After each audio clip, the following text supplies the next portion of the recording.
Hello dear Codis car viewers. Please don't forget to like the video, turn on the bell and comment on the channel. Last year, we compared the upstart Genesis G80 against one of the benchmark midsize luxury sedans, the Mercedes-Benz E-class. Now there are electric versions of both, and it's a very different contest between the new 2023 Mercedes-Benz EQE and the Genesis Electrified G80. While the E-class has been around for decades, Mercedes just recently launched its EQE electric sub-brand, and the EQE is among the first models to reach the US this time around. Mercedes is just about as new to this as Genesis is. The two companies have taken different approaches for their EVs.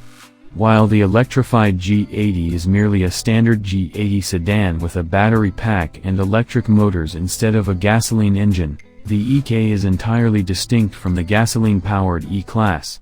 It has an aerodynamically optimized body, purpose-built EV underpinnings, and a far more futuristic interior than both its gasoline stablemate and the G80.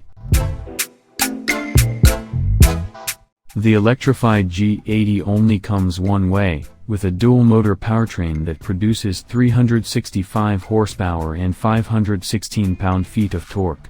The EQE offers a broader lineup ranging from a single-motor, rear-wheel drive base model up to a 617 horsepower AMG performance variant. For this test, we sampled the mid-level EQE350 4Matic, which has all-wheel drive courtesy of front and rear electric motors that combine to produce 288 horsepower and 564 pound-feet of torque. Although the G80 is significantly larger than the standard E-class, the EQE is much closer in size to the Genesis owing to its longer wheelbase. As is becoming typical of today's EVs, both pound the pavement with heavy curb weights. The Genesis tipped the scales at 5,047 pounds, while the Mercedes is even porkier at 5,488 pounds. Meanwhile, the two cars in our equivalent gasoline comparison both weighed in at around 4,300 pounds. You might think that all this extra weight would hamper performance for this electric pair, and in many ways it does. But the Mercedes suffers more than the Genesis. It's the slower of the two in every acceleration metric, getting to 60 miles per hour in 5.2 seconds to the G80's quick 4.1 second sprint. The Mercedes trails by more than a second and a quarter mile too, and its responses to prods of the go pedal are far less immediate than the G80's. Genesis Electrified G80 highs, strong performance, good real-world range, plush interior.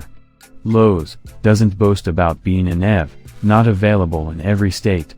Mercedes-Benz EQE highs, comfortable ride, quiet cabin, lots of technology features. Lows, acceleration could be quicker, awkward styling, too many screens. On the road, the G80 is a far more tactile machine. The EQE's steering is aloof, its brake pedal wooden, not that you'll be using these cars' brake pedals all that often, as both offer varying levels of regeneration that enable one-pedal driving in their highest settings. But the Genesis provides some feedback through its controls, making for a more engaging experience for the driver. This tactility carries over into the interior, where the G80 features numerous buttons, knurled knobs, and materials that are pleasant to the touch. We much prefer this approach to the Mercedes cabin, which is nearly devoid of physical controls altogether. Although our car wasn't equipped with the massive hyperscreen option that takes over the dashboard, even the base setup has most of its controls contained within the 12.8-inch central touchscreen. The controls on the steering wheel are also touch-sensitive and frustrating to use. At least the EQE displayed the good build quality we expect of Mercedes. And its rear seat is airy and spacious.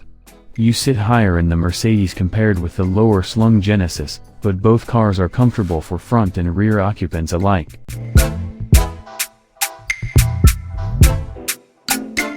While the G80's styling does not advertise its electrified nature, we much prefer its conventional proportions over the EQE's blob-like shape. Apart from the three-pointed star badges, The Mercedes looks like some sort of generic car illustration displayed in a scientific presentation about transportation in the future. Although, to be fair, there is real science at work here, as it has an impressively low drag coefficient nearing 0.20. This aerodynamic emphasis is meant to help the EQE's driving range. Although it hasn't received an official EPA rating yet, the Mercedes has a slightly larger battery pack than the Genesis does, at 90.6 kWh to the G80's 87.2 kWh pack. But the G80 still won out in the real world, as it achieved a real-world result of 280 miles in our highway test against the EQE's 260 miles. As has been the case with all Genesis products since its inception, price is the biggest differentiator between the G80 and its competitors. Coming only as a loaded model with few available options, the electrified G80 we tested stickers for $81,495, including a $575 option for the halcyon green paint you see here. That's just above the EQE350 4Matic's base price of $78,950, but as is the German way, the options can take that figure far higher.